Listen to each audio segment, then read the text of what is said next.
Madam చాలా మందికి అంటే ఇప్పుడు మనము హెల్తీగా ఉంటేనే అంటే పరిశుభ్రంగా ఉంటేనే ఇట్లాంటి సమస్యలు రావా? లేకపోతే అట్లా లేకపోతే వస్తాయా? అండి. నార్మల్‌గా వెజనకి ఎలాంటి క్లీనింగ్ అవసరం లేదు చెప్పాలంటే.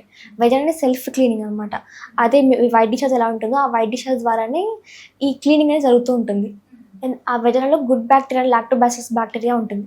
ఈ బ్యాక్టీరియాని మొత్తం ఆర్గానిజం మొత్తం క్లీన్ చేసుకుంటూ ఉంటుంది. మనం ఏం చేస్తాం క్లీనింగ్ పర్పస్‌లో కెమికల్స్ కానీ, సోప్స్ కానివ్వండి, లేదంటే లూబ్రికెంట్స్ అంటే ఇలా యూజ్ చేస్తూ ఉంటాం వెజనల్ వాషింగ్స్ అనేటివి.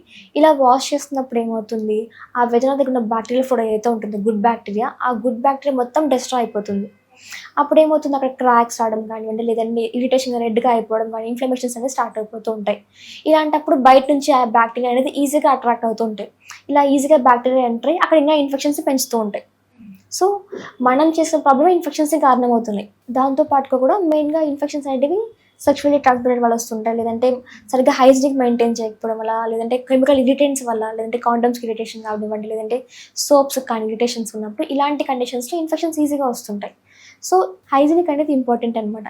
కానీ హార్డ్ కెమికల్స్ కానీ, ఇరిటెంట్స్‌తో పాటు హైజీనిక్ అనేది మనకి ఇంకా డేంజర్‌ని క్రియేట్ చేస్తుంది.